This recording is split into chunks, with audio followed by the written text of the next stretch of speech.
Hola, mi nombre es Rosalinda y hoy les hablaré dos temas muy interesantes: cuando el alumno es indisciplinado y cuando la familia no colabora, del libro Saber Educar del autor Ramiro Márquez. Cuando el alumno es indisciplinado, la disciplina depende de varios factores: una buena organización del aula, adecuado control del tiempo, un ambiente motivador para los alumnos. En el aula podemos identificar 4 tipos de organización. El primero, el aula en caos, donde nadie tiene responsabilidades, cada uno hace lo que quiere. El tiempo y la energía del profesor se agotan en el intento de mantener el orden en el grupo. Pese a los esfuerzos, nada funciona y en ciertas situaciones es necesario amenazar con castigos o expulsiones. El segundo, goza de un clima mejor, pero se nota la falta de atención. El objetivo del profesor solo es hacer que los alumnos estén ocupados, que no tengan oportunidad de realizar la indisciplina. Pero a pesar de los esfuerzos, muchos alumnos no llegan a alcanzar ese objetivo y ocasionan a que otros se vuelvan indisciplinados.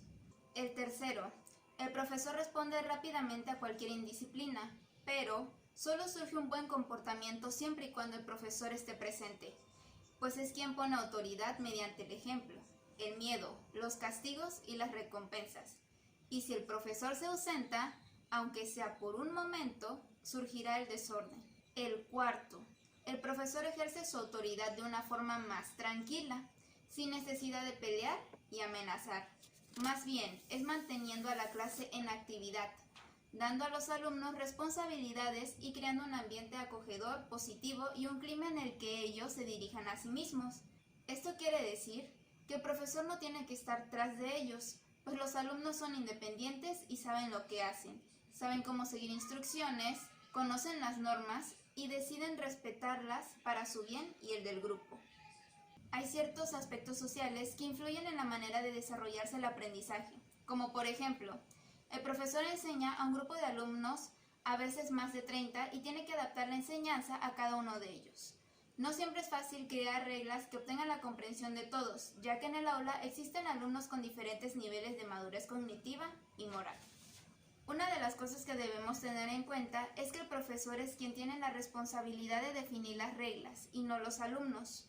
Esto es porque el profesor tiene un nivel de madurez y experiencia de conocimiento para asumir una responsabilidad con objetivos de hacerle comprender a los alumnos la importancia de cumplirlas. Para evitar la creación de un clima de irresponsabilidad, es necesario que los alumnos sepan cuáles son los límites y consecuencias que les esperan en caso de violar las reglas. Cuando hay un incumplimiento de reglas, los castigos físicos son inaceptables.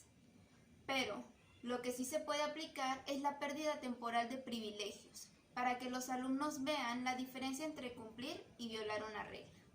Es importante la existencia de un clima acogedor y fraterno en el aula. El profesor debe transmitir a los alumnos la idea de que se preocupa por ellos y debe proporcionarles el cariño adecuado a cada situación. Es necesario que el alumno desarrolle algunas competencias, como por ejemplo, aprender a cooperar, esperar su turno, no interrumpir, no utilizar palabras indecorosas, no mentir, dirigirse a los adultos con respeto y consideración. Ahora veamos las reglas de conducta. Sin disciplina no hay aprendizaje. Hay que saber los 4 principios básicos de organización.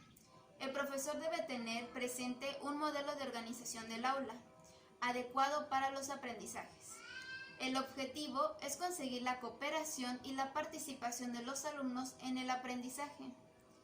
Los alumnos tienen que conocer y comprender las reglas. Es necesario que haya un sistema de reglas de recompensas y castigos.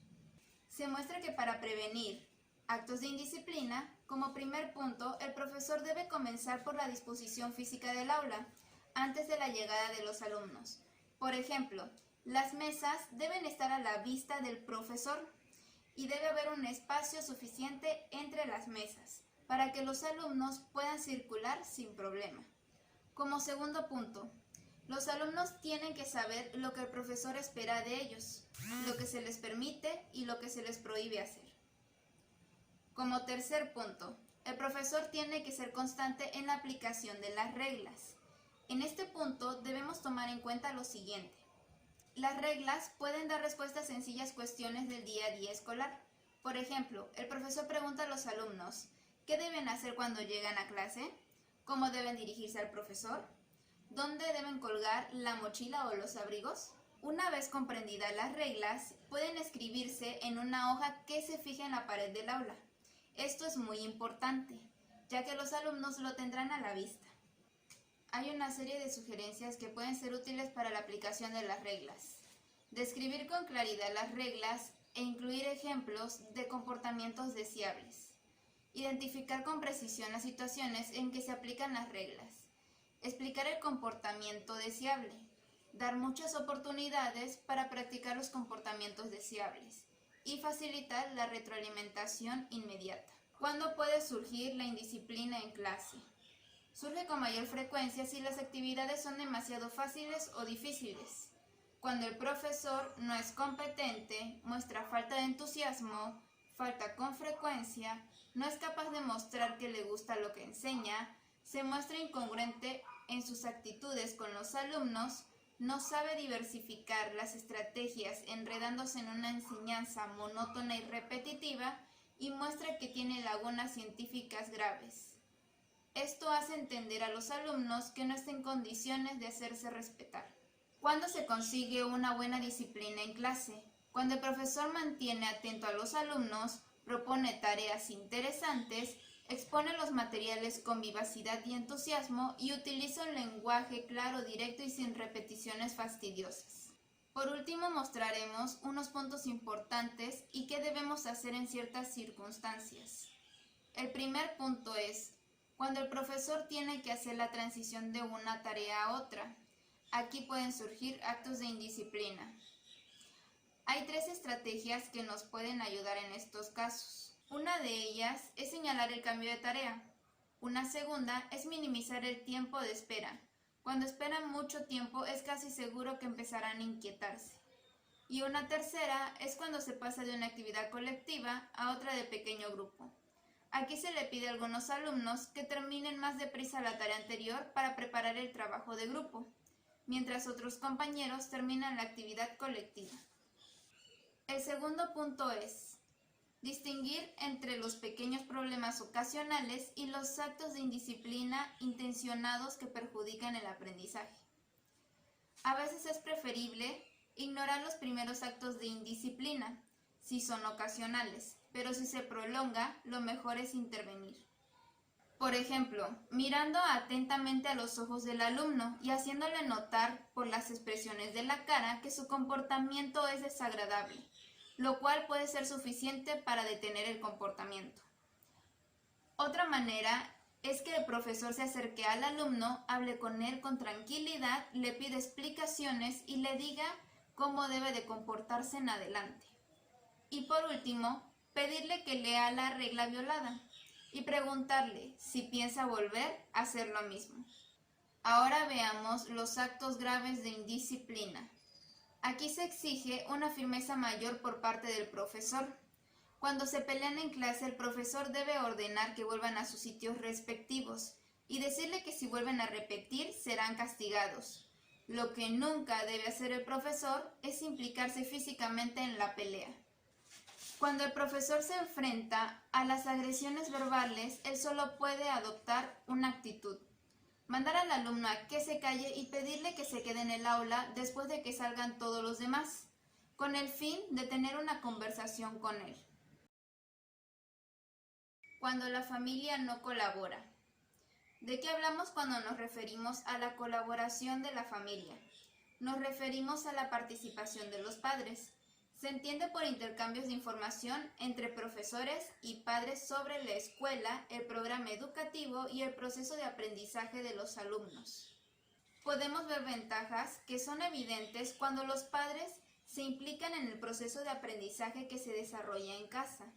Son igualmente evidentes cuando los padres ayudan en la escuela en la realización de actividades extracurriculares.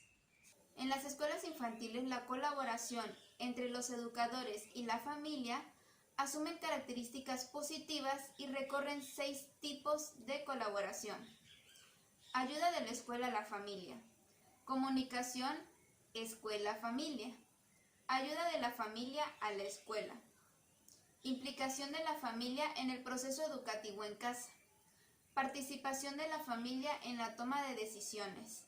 Y colaboración con la comunidad. Ahora veamos, madres y padres más participativos. Sugerencias para mejorar la participación en los padres y madres en el proceso educativo de los hijos. En la escuela infantil y en los primeros cursos de primaria, el profesor debe de pedir a los padres que lean con regularidad libros de cuentos a sus hijos, que hablen a diario con sus hijos sobre lo que haya ocurrido en la escuela. El profesor deberá encargar trabajos para casa que exijan el diálogo con los padres y en los últimos cursos de primaria, las madres y padres deben mantenerse informados de los progresos y dificultades del aprendizaje de sus hijos. Ahora veamos sobre las reuniones con los padres y madres.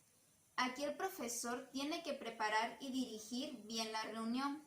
Definir su finalidad teniendo en cuenta una relación correcta con el tiempo y los objetivos, con el fin de que la reunión pueda ayudar a los padres o madres a conocer mejor al profesor y la escuela, así como también a que comuniquen sus preocupaciones, hacer sugerencias para conseguir mejoras y conocer los progresos y dificultades de sus hijos. Mencionaremos 2 puntos que debemos seguir para obtener una buena reunión con los padres de familia. En primer lugar, planificar la reunión. Sugerimos preparar la sala de reuniones de manera que haya espacio suficiente para todos. Prever las preguntas de los padres y preparar las respectivas respuestas. Hacer un resumen de las intervenciones para no olvidar lo fundamental. En segundo lugar, saber dirigir la reunión. Evitar sentarse en una mesa. Ser puntual y exigir puntualidad. No sobrepasar el límite de tiempo fijado. Procurar escuchar a los padres. Tomar notas. Aceptar sugerencias con fundamento. Y empezar la reunión con palabras optimistas y comentarios amistosos. Dar la bienvenida a los padres. Dejar que manifiesten sus preocupaciones y no tratar de responder en medio de las preguntas. No cortar sus intervenciones a no ser que tengan nada que ver con lo que se está llevando a cabo. No irritarse de las críticas formuladas contra el funcionamiento de la escuela o contra los profesores. Y no perder la calma ni alzar la voz.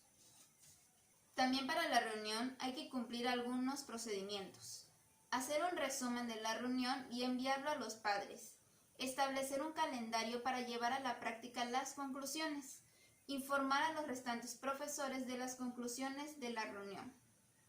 Ahora, sabemos que hay padres que no asisten a las reuniones de la escuela o no siguen en casa el proceso educativo de su hijo por motivos como pobreza extrema o inmigrantes recién llegados que encaran una dura lucha por la supervivencia, entre otros problemas. En estos casos es necesario que la escuela cree programas que traten de llegar a ellos, mediante visitas domiciliarias a cargo de equipos formados por psicólogos y trabajadores sociales. Veamos una serie de preguntas que nos ayudarán a retroalimentar sobre lo que hemos visto.